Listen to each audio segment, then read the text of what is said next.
ज्ञान के मार्ग पर, भक्ति के मार्ग पर चलना ये सरल बात नहीं है।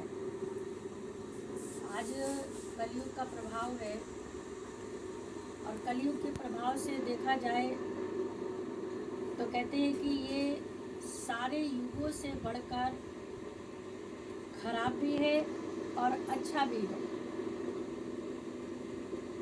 क्योंकि कहा कि जो सतयुग, द्वापर, त्रेता, इन तीनों के अंदर लोग जो परमात्मा से प्रेम करते थे, अनुराग करते थे, भक्ति करते थे, तो उनमें उनको बहुत कुछ सहन करना पड़ता था। लेकिन कंसेशन कर दिया गया कलयुग के अंदर कि भाई कलयुग के अंदर कहा कि कलयुग केवल नाम आधारा और सुमर सुमर नर उतर नहीं पारा।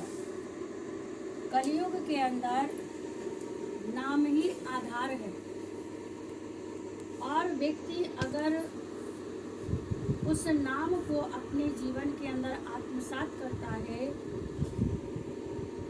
तो कहा कि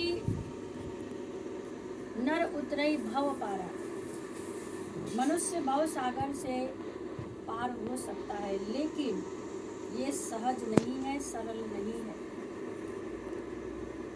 हरिश्चंद्र राजा के बारे में कई बार आप लोग सुनते हैं कि हरिश्चंद्र राजा का नाम कोई ऐसे भक्तों के बीच में नहीं आया। मोरध्वज राजा जो आज हम सहज से और सरलता से गा लेते हैं, लेकिन जिस परिस्थिति में, जिस समय की घड़ी में मोरध्वज राजा ने अपने पुत्र के ऊपर आरा चलाया होगा, ये सहज बात नहीं है। आज के समय में पहली बात तो लोग भगवान भक्ति से जुड़ना ही नहीं चाहते और जो कुछ जीरो अंश में चलते हैं तो कहा कि जीरो अंश में जो चलते हैं तो वो भी कहीं ना कहीं इस हिसाब से जुड़े होते हैं कि भाई थोड़ा बहुत करेंगे तो कुछ ठीक रहेगा। बाकी आप देखिएगा कि संसार के अंदर ईश्वर परमात्मा से कोई जुड़ना नहीं चाहता। आज अगर कोई व्यक्ति जुड़ना चाहता है तो अपनी मान प्रतिष्ठा से जुड़ना चाहता है, धन वैभव से जुड़ना चाहता है, परिवार से जुड़ना चाहता है, लेकिन ईश्वर परमात्मा से नहीं जुड़ना चाहता है। क्यों? क्योंकि उनको पता है कि ईश्वर की भक्ति जो भी करते हैं वो हमेशा दुखी ही होते हैं। और जो लोग ईश्वर से अलग होकर के संसार में जीते हैं तो पैसे रुपए भी होते हैं और साथ साथ में उनके घर के अंदर खुशियाँ भी होती हैं। तो आज तो लोगों को यही चाहिए, उनको अपने जीवन के अंदर प्रसन्नता चाहिए और शरीर की जितनी फैसिलिटी है, शरीर को कोई तकलीफ नहीं होनी चाहिए, वो सब चाहिए। परमात्मा ईश्वर कुछ भी नहीं।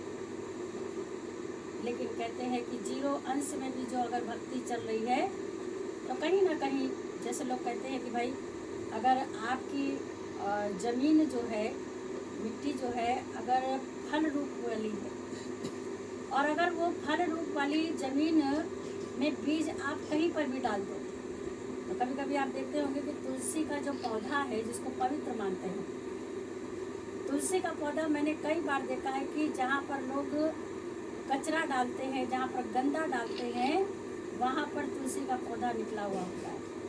तो सोचिएगा कि आप, ये क्या है, समय की विडंबना है। जिस तुलसी के पौधे को हम पवित्र मानते हैं, अपने घर के क्यारे में लगाते हैं उसको, लेकिन उसका बीज देखिए, लेकिन वहाँ की जो भूमि है, वहाँ का जो मिट्टी है वो फलीभूत है। अब तुलसी का जो बीज जो है वो वहाँ गिर गया होगा तो फूल निकल आया। तो ऐसे ही कहा कि मानव जो है, संसार का जो मानव है, वो भी कहीं ना कहीं कचरा जैसा ही है ना, क्योंकि भक्ति भजन होता नहीं, सेवा सत्संग भी इतना नहीं हो पाता। जीरो अंश की जो भक्ति मैं बता रही हूँ आपको, कि जीरो अंश की भक्ति, आज आप हो कि हम हो, कोई भी हो, हम लोग की भक्ति क्या है, जीरो अंश में चल रही है। और जीरो अंश की भक्ति जो होती है, बस लगे रहना है खाली। लेकिन हरिश्चंद्र राजा ने